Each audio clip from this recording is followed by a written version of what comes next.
Nesse vídeo eu decidi compartilhar com você a história de um grande vencedor, a história de um grande músico brasileiro, violonista e maestro. Eu acredito, tenho certeza que você vai gostar de saber. Vai ser um bate-papo, aí você vai inteirando aqui e se você gostar desse formato, eu vou estar trazendo mais reflexões, mais histórias reais de pessoas reais que venceram.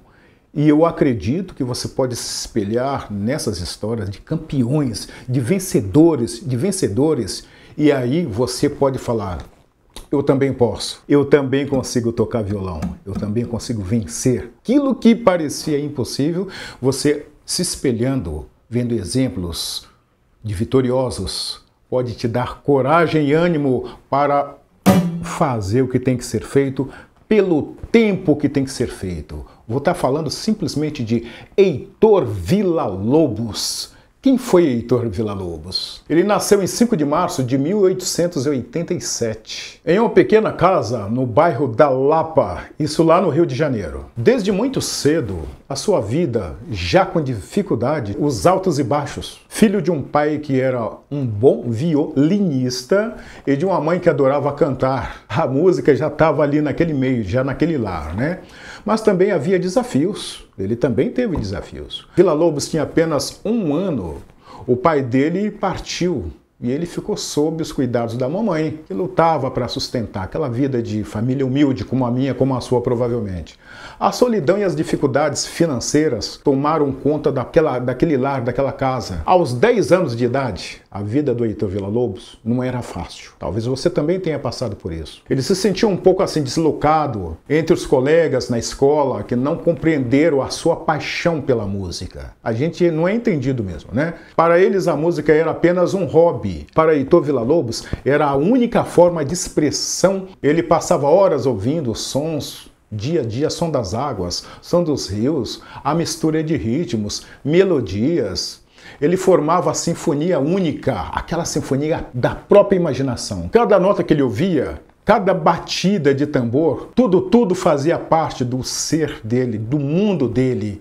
E era isso que ele queria abraçar, era isso que ele queria para a vida. Mesmo em meio às dificuldades, a música sempre foi o refúgio dele. Ele começou a tocar violão, violão, um instrumento que lhe permitiu, assim, expressar o que ele tinha dentro da alma. Mas como toda grande jornada, claro que teve os obstáculos, para ele também teve.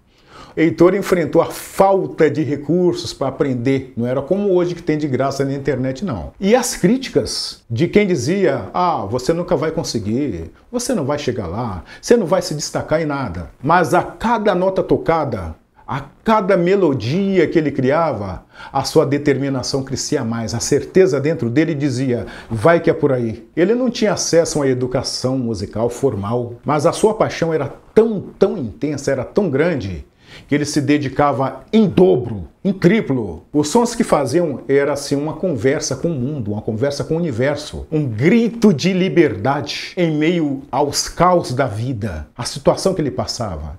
Heitor passava as horas na biblioteca devorando livros sobre música, aprendendo tudo que ele podia, mesmo sem um professor. Olha só a diferença do que é hoje.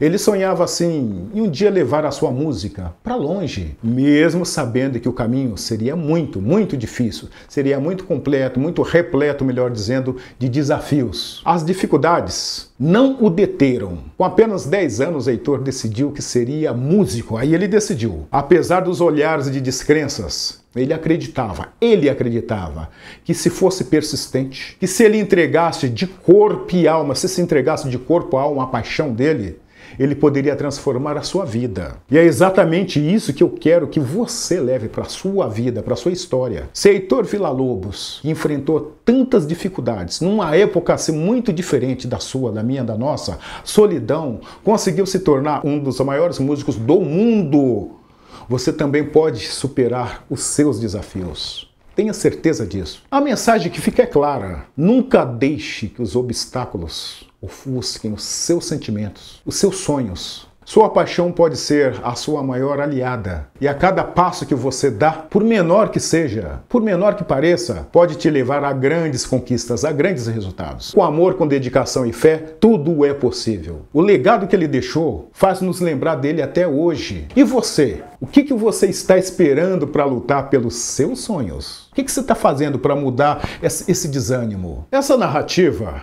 ela é focada em superação pessoal. Aqui eu enfatizo dificuldades do Heitor, grande Heitor Villa-Lobos, o que ele enfrentou e como ele teve determinação, como ele teve resiliência, e isso o ajudou a superar as dificuldades que você também tem, eu tenho certeza disso. Dos 10 aos 20 anos dele, agora o que muda? O que muda é que ele encontrou desafios ainda mais intensos, mas também descobriu a sua verdadeira essência. Opa, já começou a rolar uns frutinhos aí.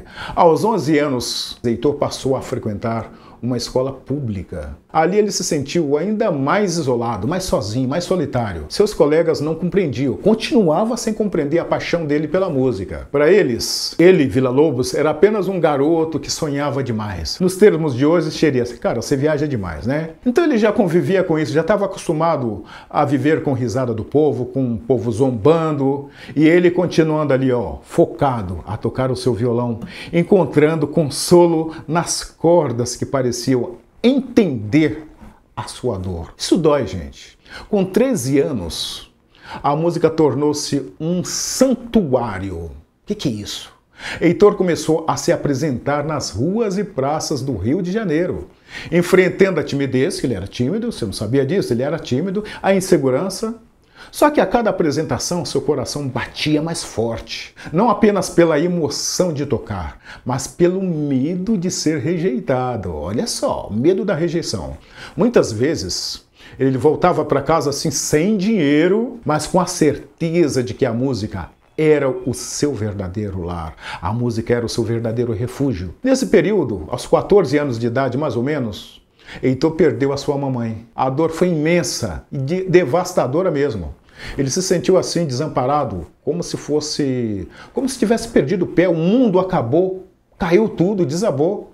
Mas em vez de se entregar à tristeza, ele decidiu honrar a memória da mamãe, dedicando-se ainda mais e mais pela música. Ele buscou aprender tudo o que podia, tudo, explorando a música popular, a música clássica, moldando o seu estilo único, colocando uma identidade em cima daquilo ali. Com 15 anos de idade, ele começou a dar aulas de música, olha o progresso, para ajudar nas despesas da casa. Essa experiência o ensinou a compartilhar o seu amor pela música. E mesmo em meio às suas próprias lutas, aquele perrengue todo, ele transmitia esperança, ele passava segurança para os seus alunos. Ele se tornou um mentor, acreditando que assim como ele, para que cada um encontrasse o seu caminho. Entre 17 e 18 anos mais ou menos, em busca do aprimoramento, Heitor começou a estudar com grandes mestres da época. Enfrentou a rejeição, mas persistiu. A cada não, a sua determinação dobrava, triplicava, só aumentava. Ele aprendeu a transformar a dor em arte. Olha que lindo, gente. Com o tempo, as suas composições começaram a chamar a atenção. Pô, quem é esse camarada aí? Que música é essa? De quem é? E mesmo os desafios, por imensos que fossem, ele começava a ver uma luz brilhar lá no final do túnel. Finalmente, entre 19 e 20 anos de idade, Heitor recebeu um reconhecimento. Ele teve a chance de se apresentar em lugares que jamais ele teria sonhado. Era apenas aquela coisa que ele, será que é verdade? Aí começaram os aplausos, ele lembrava do que ele tinha superado, das barreiras, ele falava, onde eu cheguei? Ele começou a se sentir parte do mundo musical. E com isso a gratidão tomou conta dele de um jeito assim que o seu coração palpitava de alegria. Meu Deus, consegui! Nesse período da sua vida, Heitor já não apenas lutava contra adversidades, mas também transformou as dores em beleza, olha a mudança, através da música. Ele aprendeu que a vida pode ser cruel, pode sim, a minha, a sua, mas que a arte é um poderoso antídoto para a tristeza, sabia disso?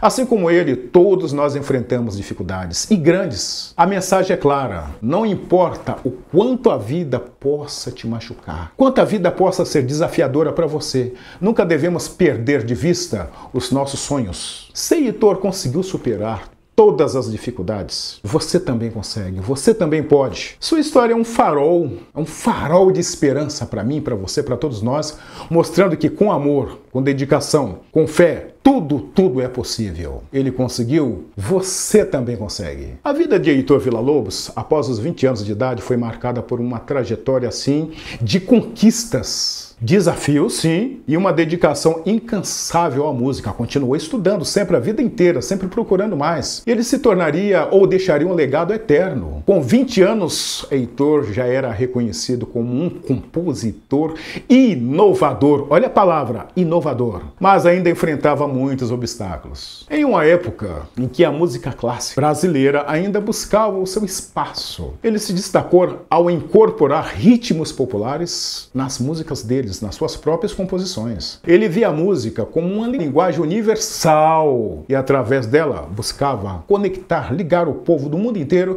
e brasileiros, a nossa cultura, levar para o mundo. E ele conseguiu fazer isso. Ele viajou coletando as nossas músicas folclóricas, a nossa tradição, enquanto ele enfrentava ainda a resistência de críticos que não compreendiam o seu estilo único, a sua forma de fazer música. Em 1930, Heitor teve a oportunidade de estudar na Europa, onde se aprofundou na música clássica. No entanto, longe de casa, solidão, aquela coisa pegou de novo. Solidão avassaladora pegou. Ele enfrentou a dificuldade de ser um estrangeiro, ainda tem mais isso, e em um mundo totalmente diferente. Parecia ter pouca conexão com o mundo dele, com a sua essência brasileira. Mas em vez de se deixar abater, ele canalizou toda a sua dor, tudo aquilo que estava acontecendo em música. Grandes compositores da época, como Debussy, Stravinsky e outros, influenciaram, mas foi a sua própria identidade, a sua própria alma que se refletiu em cada nota, em cada acorde, em cada composição que ele fez. Lá por volta dos anos 1940, Villa-Lobos se consolidou como um dos maiores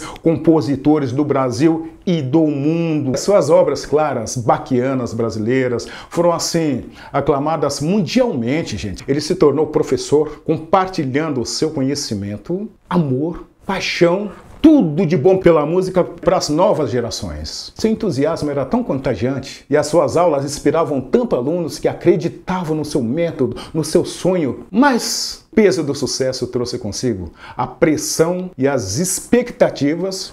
E por vezes ele até se sentia como um lutador solitário. Em um ringue, só eu puxando para esse lado, enfrentando todo o resto que está puxando por outro lado. E a dúvida e a insegurança, somos seres humanos, né?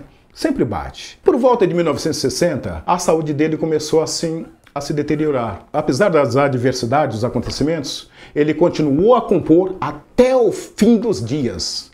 A música ainda era o seu refúgio, seu lar. Ele lutou contra uma doença que afetou o seu coração, mas nunca deixou que isso impedisse de criar. A sua última obra foi a Sinfonia número 10, e um testemunho de sua paixão pela música é da luta que travou contra o tempo e contra a saúde. Heitor Villa-Lobos faleceu em 17 de novembro de 1959, deixando um legado assim que ecoa até hoje. Sua vida foi assim uma sinfonia de altos e baixos, mas cada nota, cada composição carrega a emoção de um homem que nunca desistiu dos seus sonhos. Mesmo diante das mazelas da vida, das duras realidades, nunca desistiu. E ao refletirmos sobre a sua história, uma pergunta surge. Você está disposto, está disposta a lutar pelos seus sonhos, mesmo quando a vida parece difícil? Escreve aqui nos comentários.